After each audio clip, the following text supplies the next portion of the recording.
Bapa dalam surga, terima kasih waktu yang indah yang Kau berikan kepada kami sehingga kami bisa memuji, menyembah kepada Tuhan. Biar Tuhan dipuaskan, disenangkan, dan doa kami yakin percaya Tuhan mendengar dan menjawab menurut waktu dan kehendak daripada Tuhan. Tibalah saatnya kami akan mendengarkan sabda firman-Mu berbicara kepada kami, bentuklah kami sehingga kami makin menyerupai seperti Tuhan dan hidup kami menjadi impact yang besar bagi orang-orang sekitar kami sehingga mereka juga rindu untuk datang mengenal kepada Tuhan.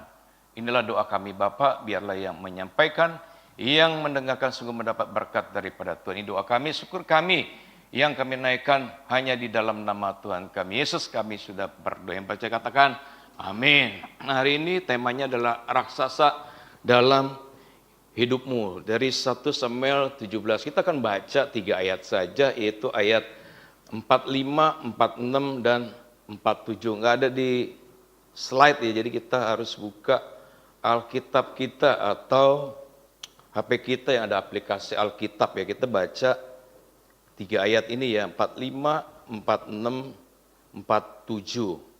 Saya baca 45, Bapak Ibu sekalian 46, bentar 47 kita sama-sama ya. 1 Samuel 17 ayat 45. Saya baca terlebih dahulu ya, silih berganti, nanti 47 kita sama-sama. Tetapi Daud berkata kepada orang Filistin itu, engkau mendatangi aku dengan pedang dan tombak dan lembing, tetapi aku mendatangi engkau dengan nama Tuhan semesta alam, Allah segala barisan Israel ya kau tantang. Itu 46.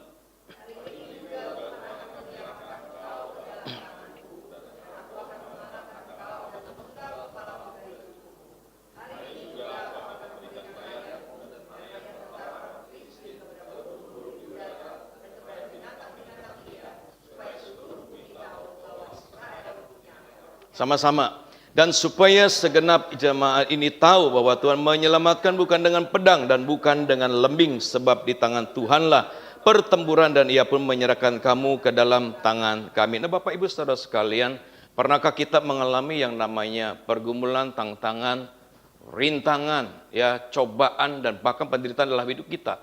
Saya yakin dan percaya bahwa kita akan berkata bahwa kita pernah mengalaminya. Itu yang pertama. Yang kedua, bagaimana sikap kita pada waktu itu mengalami semua pergumulan, tantangan, rintangan, kesulitan, cobaan, dan bahkan penderitaan tersebut.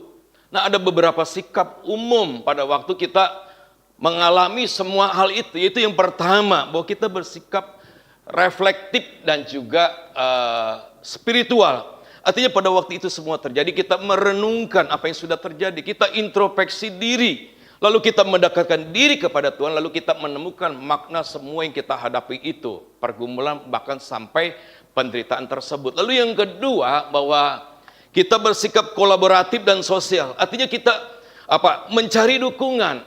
Kita berbicara dengan anggota keluarga kita, teman kita, sahabat kita, dengan profesional, mungkin itu konselor ataupun psikolog. Atau kita membantu orang lain. Dengan harapan pada waktu kita membantu orang lain, kita menemukan makna dan kekuatan untuk kita bisa solve the problem atau penderitaan kita, kesulitan kita, itu semua kita bisa lakukan. Biasanya demikian kan. Jadi kita sulit, kita bantu orang, lalu kita menemukan maknanya, lalu kita menyikapi apa yang kita hadapi pada waktu itu. Lalu yang ketiga, kita bersikap positif dan konstruktif. Artinya kita tetap tabah. Kita tetap sabar, ya. Lalu kita pantang menyerah. Kita belajar dari pengalaman, lalu kita berserah diri kepada Tuhan. Ya, ini 3 hal yang baik gitu. Lalu yang keempat, ya, mungkin dibantu aja di belakang ya.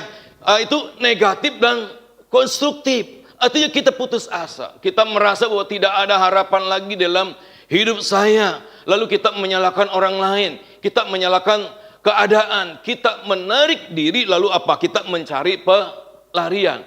Di dalam 1 Samuel pasal 17, kita hari ini berbicara tentang tentang keputusasaan, kecemasan hati dan ketakutan suatu bangsa, satu kerajaan, yaitu bangsa Israel, yaitu kerajaan Israel. Pada saat mereka menghadapi satu bangsa, itu bangsa Filistin, dan menghadapi Goliat. Siapakah Goliat ini? Goliat ini itu dari Gad, ya, dari Filistin, Yang digambarkan di dalam ayat 4 sampai yang ke-7 bahwa dia adalah raksasa yang terkenal dalam Alkitab. Ya, sebenarnya raksasa nggak cukup Goliat aja, ada raksasa yang lain, tapi yang paling terkenal adalah Goliat. Lalu yang kedua, ini ada tentara Filistin yang memiliki tinggi 6 hasta, sehingga tolong dibayangkan ya. Itu 6 hasta sejengkal itu kurang lebih 3 meter gitu ya. Saya ini 165, berarti Pak 2 kali lipat saya. Imajinasikan ini jebol sampai ke atas. Ini 3 meteran loh. Kurang lebih 3 meter. Lalu ada ketopong tembaga di kepalanya dilengkapi dengan basuh sirah yang beratnya itu 5.000 sikal tembaga 57 kilo. Saya ini 67. Kurangin 10. Itu baru bajunya loh. 57 kilo gitu. Artinya Goliat ini mopong saya buat bajunya tok gitu ya. Jadi kita harus imajinasikan sehingga kita tahu seberapa besar Goliat ini. Lalu Pak, dia memakai penutup kaki dari tembaga. Kita biasa suka pakai sepatu yang agak panjang las. Dulu saya SMA suka pakai yang kayak sepatu satpam ya. Karena satu pakai semua pakai, kita pakai semua. Begitu dibuka pakai sepatu kets enteng gitu. Itu aja berat ya. Apalagi dia pakai yang dari tembaga, begitu berat. Lalu di bahunya memanggul lembing. Yang gagang tombaknya itu luar biasa, seperti pesa tukang tenun. Ya, pesa tukang tenun ini adalah kayu atau tongkat atau alat tenun yang besar untuk menggulung dan mengatur benang. Mata tombaknya itu 600 sikal besi, artinya berapa kilo? 7 kilo. Yang biasa suka nge-gym kan ada yang barbel 5 kilo ya. Ini 7 kilo, itu baru matanya doang loh. Itu berat banget kan ya. Begitu berat. Nah ini Goliat ini, keadaannya seperti ini. Lalu ada seorang pembawa perisai berjalan di depannya. Nah apa yang dilakukan oleh Goliat? Selama 40 hari dia menantang bangsa Israel, menghina, mencemooh orang Israel. Dan tidak ada seorang pun dari orang Israel yang berani menantang dia. Dalam kecemasan hati, ketakutan, keputusan asa ini malah muncullah Daud. Siapakah Daud ini? Daud ini adalah seorang gembala muda yang dikirim oleh ayahnya untuk membawa perbekalan bagi kakak-kakaknya. Setelah dibawa kepada kakak-kakaknya, lalu dia bertanya kepada rakyat perihal apabila bisa mengalahkan Goliat. Waktu dia mendapatkan info ini, kakaknya tahu Eliab memarahi Daud. Bagaimana sikap Daud pada waktu dia mendapatkan berita tentang bagaimana kalau seandainya bisa mengalahkan Goliat. Daud itu bersikap, bersikap positif dan konstruktif. Hal ini bisa kita lihat pada waktu Daud itu dibawa kepada Saul di dalam ayat yang ke-32. Dia berkata, janganlah seorang menjadi tawar hati karena dia, hambamu ini akan pergi melawan orang Filistin. Namun Saul meremehkan Daud. Lalu Daud menceritakan bagaimana dia mengejar, dia menghajar, dia membunuh singa dan beruang. Ya, itu diceritakan kepada Saul. Dan bagaimana juga dia menceritakan kepada Saul, menunjukkan imannya bahwa Tuhan akan melepaskan dia daripada tangan Goliat. Dan Daud ini menunjukkan sikap spiritual di dalamnya. Jadi bukan saja positif, konstruktif, tapi juga spiritual. Nah singkat ceritanya, Daud ini maju menerima tantangan daripada Goliat. Daud mengambil tongkatnya, yang ada di tangannya dipilihnya 5 batu dari dasar sungai. Ya batu yang licin, lalu dia bawa umbannya yang dipegang dengan tangannya, lalu dia maju ke medan peperangan. Di medan peperangan dengan presisi ilahi, Daud itu melontarkan satu batu yang tepat mengenai dahi daripada Goliat. Lalu Goliat itu jatuh, lalu dia ambil pedang Goliat, lalu dipotong kepalanya Goliat. Ini yang terjadi. Pertanyaan kita adalah, mengapa Daud memilih 5 batu waktu menghadapi Goliat? Saya nggak bawa batunya sih. Waktu kami pergi jalan-jalan dengan KU3, itu banyak batu koral, saya pilih 5 tuh. Masukin botol, tapi ini yang kecil gitu. Saya tanya kepada mereka gitu. Sampai akhirnya khotbah ini terjadi hari ini. Kenapa Daud memilih 5 batu gitu ya? Nah, kira-kira bayangin, kenapa Daud pilih 5 batu? Ya. Yang pertama, Karena ada 5 raksasa yang dicatat dalam firman Tuhan, yang semuanya ada di kubu Filistin. Yang pertama adalah Goliat yang dikalahkan oleh Daud. Lalu yang kedua, ada raksasa yang namanya Yisbi Benob yang dibunuh oleh Abisai, salah satu prajurit daripada Daud. Ini dicatat semua di dalam kepada firman Tuhan. Lalu yang ketiga, ya, pada saat pertempuran melawan orang Filistin di Gob itu, ya, Sibkai orang Husai, dan ini adalah juga orang pahlawan daripada Daud, dia memukul kalah yang namanya raksasa Sab atau Sipai. Jadi namanya Sab dan Sipai yang tercatat di dalam Samuel dan Tawarik, namanya berbeda, tapi ini ada pribadi yang sama. Lalu yang keempat, ya, ada Lahmi, ini saudaranya Goliat yang gagang tombaknya seperti pesa tukang tenun juga. Ini tewas di tangan salah satu anak buah Daud, yaitu Elhanan bin Yair, dikalahkan oleh dia. Namanya yang dicatat di dalam Samuel itu namanya Goliat, tapi bukan Goliat yang dikalahkan oleh Daud, tapi Goliat ini adalah Lahmi, saudaranya Goliat. Dan yang terakhir, ya, raksasa yang jari tangannya, ya, sama jari kakinya ini 6, ini 6, kaki kiri kanan 6, jadi jumlah semua jari tangan dan kakinya itu 24, ya. Dan namanya tidak tercatat di dalam Alkitab, tapi disebutkan ada pribadi seorang raksasa yang jari tangannya ada 12, jari kakinya ada 12, yang dikalahkan oleh keponakan Daud yang bernama Yonatan, anak kakaknya Simea. Jadi ini adalah 5 raksasa, ya. Yang satu dikalahkan oleh Daud, yang lain dikalahkan oleh anak buah Daud, ya. Lalu yang kedua, mengapa Daud mampu mengalahkan Goliat? Karena Daud datang dalam nama Tuhan Allah semesta alam, Allah segala barisan Israel. Ini menunjukkan bahwa Daud tidak mengandalkan kekuatan fisiknya, tidak mengandalkan senjatanya. Kalau mau diandalkan fisiknya atau senjatanya kalah jauh, ya. Tapi dia mengandalkan keyakinan penuh kepada Tuhan sebagai sumber kemenangan. Dan dia berkata dalam nama Tuhan semesta alam, Allah segala barisan Israel, ya. Daud menegaskan bahwa kuasa dan otoritas Tuhan itu lebih besar daripada kuasa daripada manusia, termasuk daripada Goliat. Ini iman daripada Daud yang begitu kokoh, keberanian rohani, bahwa kemenangan sejati itu berasal daripada Tuhan yang akan memimpin dan melindungi umatnya daripada bangsa Filistin, daripada orang Goliat itu. Nah, ini yang terjadi kepada Daud, dia datang dalam nama Tuhan. Nah, bagaimana dengan kita? Ya, siapa atau apa yang menjadi raksasa dalam hidup kita? Saya pikir-pikir banyak, ya.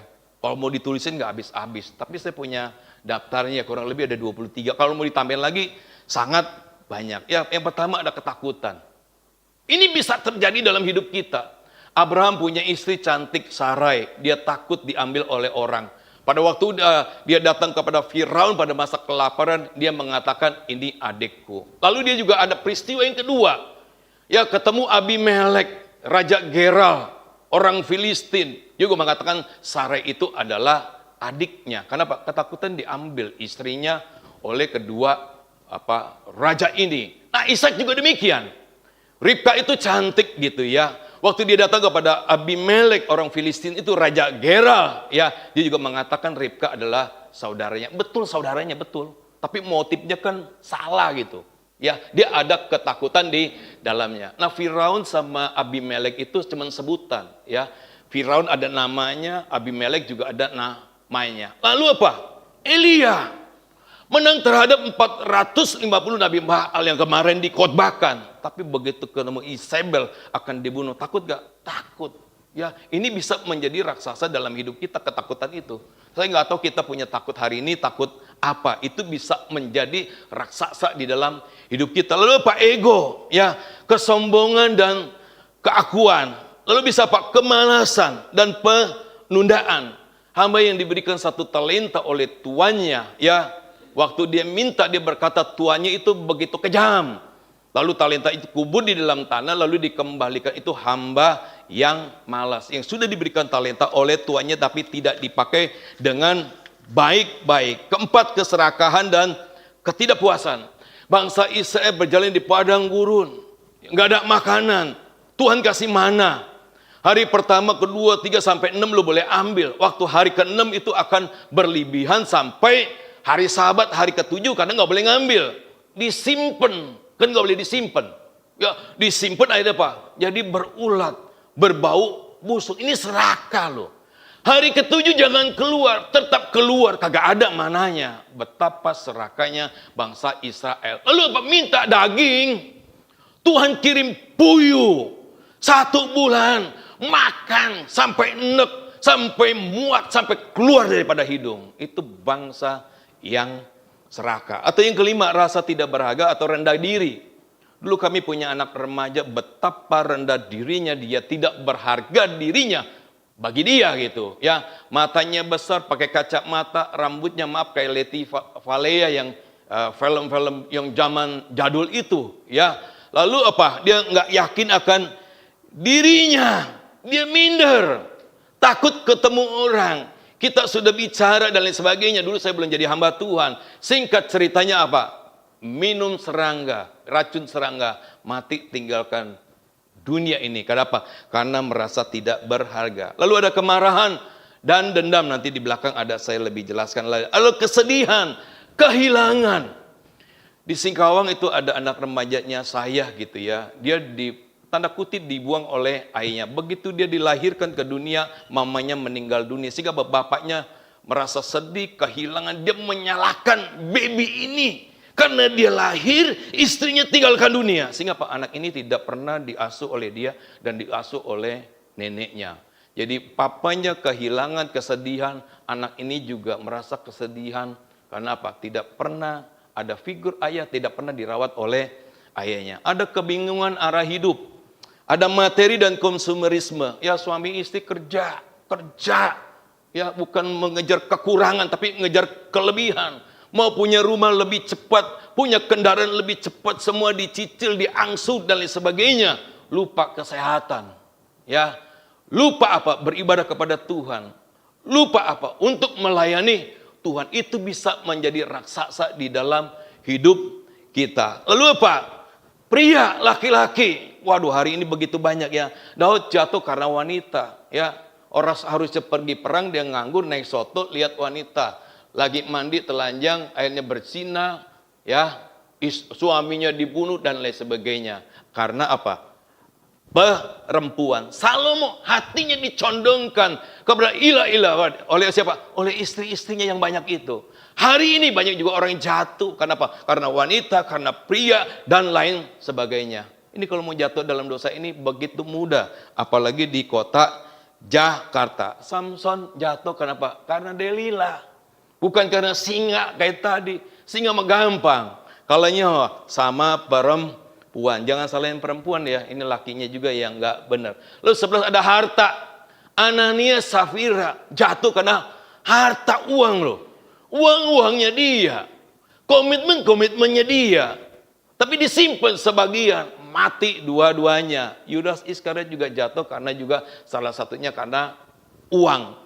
Lalu Pak tahta, kekuasaan, pengaruh. Status tadi sudah ceritakan ya. Perang salib 1, perang salib 2, karena kekuasaan. Tata, ya, pengaruh. Perang dunia 1, perang dunia 2. Iran sama Irak. Israel dengan Palestina. Rusia dengan Ukraina, ya yang terakhir Pakistan dengan India, perang pengaruh, banyak pangkalan dibuat. Itu apa? Negara-negara adidaya apa? Supaya pengaruhnya makin luas. Ini karena apa? Karena tata kekuasaan, pengaruh dan juga status. Lalu apa? Ilmu dan kepintaran. Itu juga bisa menjadi raksasa kita. Kejar ilmu terus. Kan ada orang Indonesia tuh kejar gelarnya sampai panjang banget tuh, orang di Makassar, luar biasa gitu. Kapan kerjanya gitu ya? Jangan-jangan kerjanya sekolah gitu ya. Belum apa punya andil buat masyarakat gitu ya. Ya kita boleh kejar apa? Karena di Indonesia masing butuh sih ya. Jabatan itu perlu apa? Perlu namanya gelar gitu. Anehnya demikian, bukan lihat apa? Kapasitas kemampuan seseorang. Lalu apa? Ketergantungan, kecanduan, ya gadget gitu. Coba nanti kita pulang, gue pegang gadget itu sehari berapa jam? Berapa jam kita untuk apa? Baca firman Tuhan, berdoa, altar family, dan lain sebagainya. Kita juga harus jujur terhadap diri kita. Medsos, pornografi, Ya, enggak lepas, tonton terus, terikat, enggak lepas. Alkohol, rokok, ya, atau mungkin makanan, atau validasi daripada orang lain. Bapak saya waktu sakit ya, anak-anak dikumpulin, dokter berkata, papa kamu tuh sakitnya demikian, dia nggak mau pakai istilah medis gitu. Ini ibarat ini hatinya, ini levernya itu direndam dengan alkohol. Semua anak mengerti, karena bapak saya salah satu apa? Ini raksasa dalam itu salah satu apa? Minum gitu. Jadi hatinya seperti direndam oleh alkohol. Lalu pembanding diri, inferioritas dan iri hati. Bisa overthinking atau kecemasan, 17 ketergantungan sosial, takut tidak disukai, lingkaran dosa dan penyesalan. Raksasa ini berkata, ya kamu ini sudah rusak, nggak bisa diperbaiki. Jadi apa? Berbuat dosa, nyesel, balik lagi berbuat dosa, menyesal, berbuat dosa lagi, bolak-balik. Bukannya bertobat gitu ya. Dia menyesal saja lalu kembali kepada dosanya. Kemarahan yang terpendam. Ini gerai-gerai banyak banget nih. Ya. Karena kadang-kadang kalau ribut pilihannya, lu di sini apa lu di luar? Atau lu di sini, gue yang di luar. Kita ini orang timur, ya. Kepedihan ini sedikit banyak disimpan. Kita harus jujur pada diri kita. Perkataan orang yang tidak baik, yang menyakiti, itu tersimpan. Kecuali kita benar-benar terpaut kepada Tuhan. Ya, ada rekan-rekan kita, saya luar biasa ya. Kasus yang terjadi di keluarganya, tapi dia bisa menang. Saya mengatakan dia bisa menang, kenapa? Bisa bertahan di tempat ini, bisa melayani Tuhan. Walaupun keluarganya yang mengalami itu tidak ada di tempat ini, artinya dia bisa menang. Ya, itu tersimpan, terpatri dalam dirinya. Tinggal tunggu momennya. Ya, apakah mendukung kemarahan dia, maka akan menjadi meledak. Itu banyak di gereja. Ya, kadang-kadang kita lebih buruk daripada yang ada di sekuler gitu. Ya, di dalam gereja lebih busuk daripada keadaan yang di luar gitu. Dibawa ke dalam. Orang luar belajar cara bagaimana kita mulai, kita kenapa belajar yang di luar dibawa ke dalam dan bahkan lebih buruk lagi. Harus buka pintu pengampunan itu, lepaskan ya, dan lain sebagainya. Lalu kesepian dan kehampaan gitu. Baru-baru ini saya kunjungi satu keluarga jemaat. Nah, dia merasa di tengah keramaian loneliness gitu ya. Enggak ada komunitas. Ya nggak bisa 100% juga disalahkan kepada gereja. Mesti dua belah pihak. Tapi kita memang punya kebahagiaan yang perlu kita perbaiki. Lalu juga bisa kehilangan makna. Ya, hidup ini rutinitas. Jadi kosong. Bangun, ya, lalu pergi kerja, tidur, ulangin lagi, bolak-balik. Nggak ada makna dalam hidup ini. Jadi bangun, kerja, makan, tidur, bolak-balik seperti itu. Lalu apa? Kebodohan spiritual. Lalu apa? Lidah yang tak terkendali. Ada gosip, digosok nih. Bagus gitu ya. Atau kalau ada statement yang negatif, ya, bukan semangatin supaya bisa melayani, disimber pakai air dingin tuh. Wah udah tuh. Jadi pada malas tuh pelayanan, apalagi duduk di struktur gitu, fitnah ke sana ke sini, ya, ucapan yang sinis, omong kosong, itu bisa terjadi dari lidah kita yang kecil ini. Nah, Daud mengalahkan Goliat, ya. Kita punya raksasa, dia punya raksasa, bisa dikalahkan. Tapi Daud tidak bisa mengalahkan raksasa yang lain. Kita mungkin menang terhadap raksasa yang ini, tapi belum tentu kita bisa mengalahkan raksasa yang lain. Daud itu mengalahkan Goliat loh, tapi dia tidak bisa mengalahkan raksasa, yaitu apa? Raksasa Isbi Beno. Ya. Ini raksasa yang dari Filistin yang tombaknya itu juga gede, 300 sikal, tembaga kurang lebih 3,4 kilo.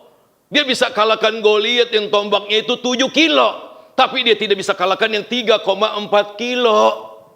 Dan Isbi Benob ini bisa dikalahkan oleh siapa? Oleh Abisai, salah satu komandannya, anak buah Daud, dan bahkan Daud hampir mati kalau Abisai tidak datang. Dia bisa mengalahkan Goliat, tapi dia tidak bisa mengalahkan Isbi Benob yang mata tombaknya lebih kecil daripada raksasa Goliat. Nah, dari semua ini kita bisa belajar. Yang pertama, bahwa kita tidak dapat hidup di dalam kemenangan masa lalu. Kemenangan masa lalu sudah berlalu, betul, Allahnya tetap sama, ya. Maka kemenangan masa kini harus diperjuangkan. Artinya kita harus tetap percaya kepada Tuhan, kita mempercayakan diri. Bergantung, mengandalkan, kita juga taat dan setia kepada Tuhan. Tetap nih ada raksasa yang lain. Yang kedua, bahwa raksasa yang baru akan bermunculan. Jangan terlena oleh satu kemenangan terhadap satu raksasa. Nanti akan raksasa yang lain bermunculan. Maka kita perlu waspada, kita perlu berjaga-jaga. Sebab masalah akan terus ada di dalam hidup kita. Lalu ketiga, jangan overproud ya dengan diri sendiri. Kenapa? Ada raksasa yang tidak dapat dikalahkan sendirian dan hanya bisa dikalahkan dengan bantuan orang lain. Kita perlu bantuan orang lain. Lalu yang keempat, milikilah hikmat dan berimprovisasilah. Metode yang sama bisa jadi tidak mempan terhadap raksasa yang lain. Goliat itu dikalahkan dengan umban satu batu, tak kena jidatnya, dia jatuh di penggal. Tapi Isbi-Benob itu mati karena apa? Karena pedang Abisai, sehingga raksasa ini terbunuh dan tewas. Lalu yang kelima, bahwa kemenangan Abisai atas Isbi-Benob itu menginspirasi orang-orang sekitarnya yang akhirnya merobohkan para raksasa Filisti yang lainnya. Ya, Sibkai orang Husa mengalahkan Sab dan Sipai. Elhanan bin Yair mengalahkan Lahmi, saudaranya Goliat. Yonatan anak Simea, kakak Daud, keponakan Daud, dia mengalahkan raksasa lain yang namanya tidak tercatat di dalam kebenaran firman Tuhan. Jadi berjuanglah, berjuang lalu menanglah ya atas raksasa yang kita hadapi di dalam diri kita. Bukan untuk diri kita sendiri, tapi untuk orang-orang sekitar kita, agar mereka juga menang seperti yang telah kita lakukan dan kita menang. Ini bisa menginspirasi ya orang-orang yang lainnya. Nah, pertanyaan kita adalah pada malam ini, adakah raksasa yang belum Anda kalahkan? Ya, adakah raksasa yang belum kita kalahkan? Atau adakah orang sekitar kita yang sedang berjuang menghadapi raksasanya? Ya. Kalau ada yang demikian, bagaimana kita menghadapi raksasa tersebut? Ya, kenalilah mereka dengan jujur. Kita harus jujur nih. Kadang-kadang nih ada raksasa dalam hidup kita nggak jujur. Gua ini masih dendam sama orang. Enggak lah. Belum aja momentumnya. Begitu ada kesempatan momentum itu bisa meledak. Kenapa? Kita nggak jujur. Gue dendam loh sama dia. Ya, harus jujur. Apa yang dilakukan? Ya datang kepada orang itu.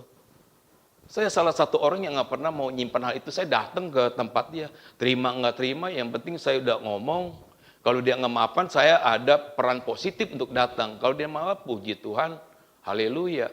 Ya, nanti kalau lepas itu ada ganjelan di sana atau di sini, saya sih kayaknya udah nggak ada ganjelan lah kalau udah benar-benar datang kepada. Saya nggak mau pelayanan kita diganggu oleh hal-hal yang demikian. Kedua, bicara dengan orang lain. Kamu tidak sendirian. Ini namanya kolaboratif dan sosial. Ya, cari orang lain. Kita nggak bisa ngalahkan raksasa yang lain, butuh bantuan orang lain. Lalu bangunlah rutinitas kecil yang positif. Ini sikap yang positif. Ya, kita mengalihkan raksasa yang negatif ini kan dengan perkara yang positif. Bangun rutinitas yang mungkin kecil gitu, tapi bisa mengalihkan kita dari raksasa di dalam hidup kita. Lalu hadapi satu demi satu, bukan semuanya sekaligus. Ini konstruktif, ya, harus dihadapi, dikalahkan gitu, ya. Lalu berikan makna pada perjuanganmu, bahkan luka bisa jadi kekuatan. Ini reflektif, ya, kita merenungkan dapat sesuatu apa di dalam hal itu. Dan yang terakhir adalah kita hadapi dalam nama Tuhan semesta alam. Ini nama spiritual. Ini hal-hal sikap yang positif yang harus kita bangun ya di dalam diri kita, dalam nama Tuhan, dengan iman ya, baru kita bisa mengalahkan semua itu. Kalau masih ada di dalam diri kita, lakukan semua itu. Kalau ada orang di sekitar kita yang demikian, bagilah kebenaran firman Tuhan ini ya, mungkin dihiburkan, dikuatkan, diteguhkan, atau mungkin dikoreksi sehingga kita menjadi pemenang-pemenang atas raksasa-raksasa di dalam hidup kita. Kita berdoa. Bapa dalam surga, kami bersyukur untuk satu peristiwa yang dicatat di dalam kebenaran firman Tuhan. Bagaimana Daud seorang gembala muda yang mengalami Tuhan di dalam hidupnya pada waktu bangsa Israel ditantang, dihina, dicemooh oleh Goliat. Dia datang dengan positif, dengan konstruktif, dan bahkan dengan sikap spiritual. Karena dia mengalami Tuhan. Dan dia yakin percaya bahwa Tuhan akan melepaskan daripada raksasa Goliat ini. Dan kami bersyukur Tuhan di dalam hidup Daud, dia hampir tewas oleh raksasa yang lain, Isbi-Benob. Tapi Abisai mampu mengalahkannya. Kami butuh rekan-rekan kami yang lainnya, biar kami juga dihindarkan, dimangsa oleh raksasa-raksasa yang lain yang ada dalam kehidupan kami. Biarlah kami menghadapi semuanya itu dengan bersandar, beriman kepada Engkau. Engkau adalah Allah semesta alam, Allah segala barisan Israel. Biar kami terus percaya, mempercayakan, mengandalkan, bergantung. Kami taat dan kami setia kepada Tuhan. Sehingga hidup kami berkemenangan, menjadi impact yang besar bagi orang-orang sekitar kami. Sehingga mereka juga rindu untuk percaya kepada Engkau, Allah semesta alam. Yang akan menolong, membantu, memimpin, memberikan kemenangan di dalam hidup kami. Kami bersyukur untuk firman, memberikan kami hikmat, kekuatan, pertolongan, mampukan kami untuk bisa melakukan di dalam hidup kami. Ini doa kami, syukur kami, yang kami naikkan, kami panjatkan di dalam nama Allah kami, Yesus Kristus Allah yang hidup kami sudah berdoa. Amin. Silakan saat teduh, Tuhan Yesus memberkati.